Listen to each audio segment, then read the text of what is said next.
उसके लिए चलते हैं आम आदमी पार्टी की प्रेस कॉन्फ्रेंस में। आज हम भगत सिंह की तस्वीर को हटा के नरेंद्र मोदी जी की तस्वीर वहां लगाई जाए।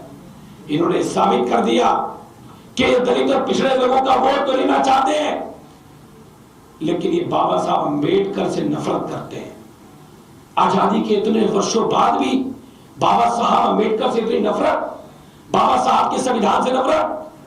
देश की संसद के अंदर जो बाबा साहब की प्रतिमा थी, रेनोवेशन के नाम से उस प्रतिमा को जगह से हटा के पीछे लगाने वाली भी ये मोदी सरकार है, जिन्होंने प्रतिमा को हटाने का काम किया। और आज ये केवल शुरुआत है, ये शुरुआत इन लोगों ने की है। मैं देश भर के बहुजन लोगों से कहना चाहता हूं, बाबा साहब अंबेडकर के अनुयायियों से कहना चाहता हूं कि अगर आज आप लोगों ने आवाज नहीं उठाई तो ये सरकार, ये मोदी जी की सरकार, ये भारतीय जनता पार्टी के लोग जिनकी विचारधारा बाबा साहब के विरोधी विचारधारा है, ये लोग बाबा साहब के स्टैचू को, बाबा साहब की प्रतिमाओं को भी हटाने का काम करेंगे, जैसे संसद भवन से इन्होंने हटाने का काम किया है। तो हम सबको भी केस के लिए आवाज उठानी पड़ेगी। और मैं कहना चाहता हूं कि आम आदमी पार्टी विपक्ष के अंदर है और हम इसका पुरजोर विरोध करेंगे जब तक भारतीय जनता पार्टी बाबा साहब की प्रतिमा को उनकी उसी जगह पर लगाने का काम नहीं करती, उस पोर्ट्रेट को वहीं लगाने का काम नहीं करती जहां से हटा के नरेंद्र मोदी जी की तस्वीर लगाई गई है। और मैं बता दूं, इस मुगालफे में मत रहना कि नरेंद्र मोदी जी बाबा साहब से बड़े हैं।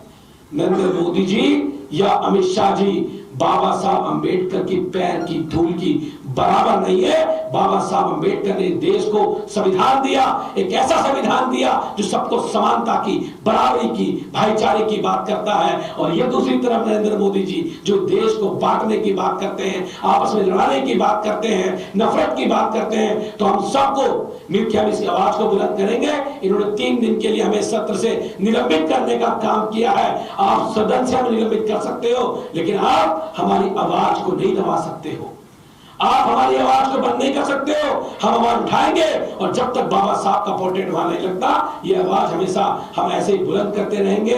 तो हम फिर दोबारा कहना चाहते हैं कि भारतीय जनता पार्टी को सद्बुद्धि मिले और वो बाबा साहब का सम्मान करना सीखे। बाबा साहब अंबेडकर का अपमान करने की बजाय वापस पोर्ट्रेट को वहां लगाने का काम करें। धन्यवाद। सर, एक सवाल पेंट किया गया कि कल आप लोग जाएंगे वहां पे, सदन में जाएंगे, हाउस के भीतर आपको एंट्री नहीं मिलेगी, लेकिन परिसर में जाएंगे क्या?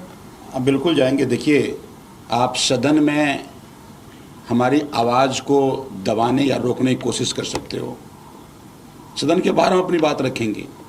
अध्यक्ष सबका होता है, अध्यक्ष की जिम्मेदारी है कि हाउस के सभी सदस्यों को एक तरह से देखे, लेकिन जिस तरह से विजेंद्र गुप्ता जी ने आते ही अपना रवैया दर्शाया है, ये उनकी निरंकुशता को दर्शाता है।